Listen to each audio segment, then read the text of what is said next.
মিশ্ৰ শৰ্মা,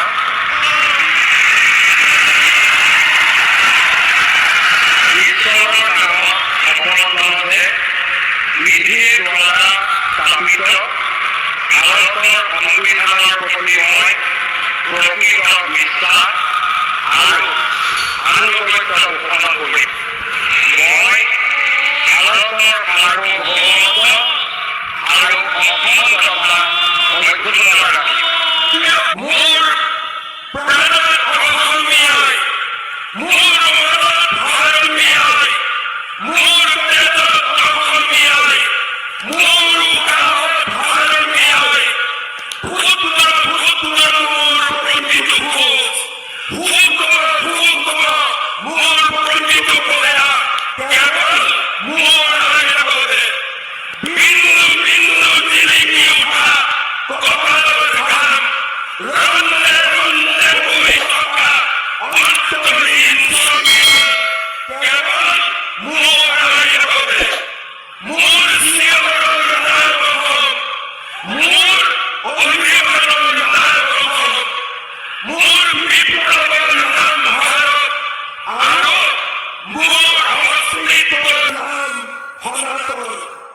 ভাগৰিব ধৰিও ভাগৰিব নোৱাৰো, হাৰিব ধৰিও মই হাৰিব নোৱাৰো।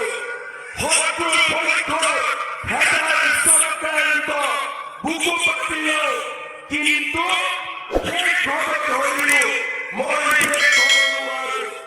মোৰ জাতিৰ ঠেঙালি মই, মোৰ জাতিৰ প্ৰহৰী মই, ৰক্তাক্ত পৃথিৱীৰ দৰে মই দৌৰিব লাগিব।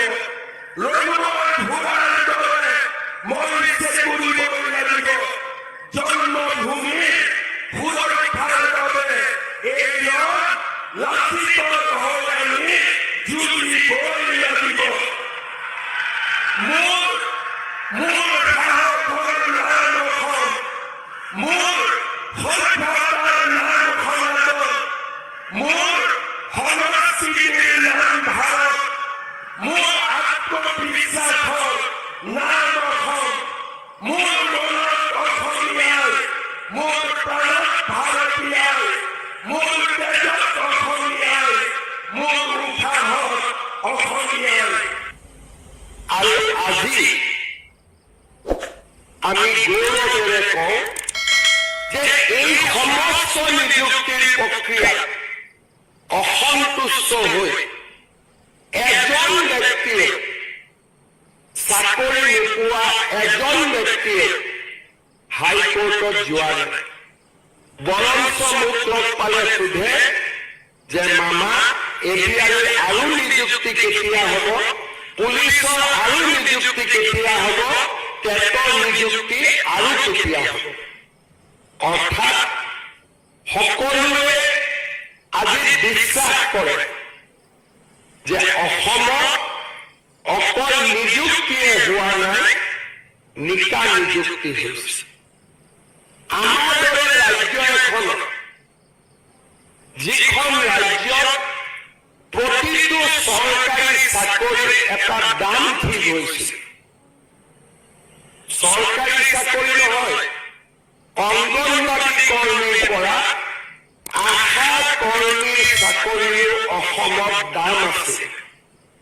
হোটেলত গ'লে যেনেকে চাহৰ দাম লিখা থাকে, চিঙৰাৰ দাম লিখা থাকে, জিলাপিৰ দাম লিখা থাকে, চাওমিনৰ দাম লিখা থাকে, মমোৰ দাম লিখা থাকে, অসমত ACS অফিচাৰৰ দাম আছিলে, APSৰ দাম আছিলে, শিক্ষকৰ দাম আছিলে, চতুৰ্থ শ্ৰেণীৰ চাকৰিৰ দাম আছিলে, আনকি অংগনবাদী কৰ্মীগৰাকীৰ চাকৰিৰো এটা দাম আছিল। আজি কোনেও এটকাও লোৱাৰ সাহসো কৰিব নোৱাৰে। আমি অসমখনক পংকিলতা আৰু দুৰ্নীতিৰ পৰা এক নিকা নিযুক্তিলৈ আমি লৈ আহিবলৈ সক্ষম হলো। আজি আমাৰ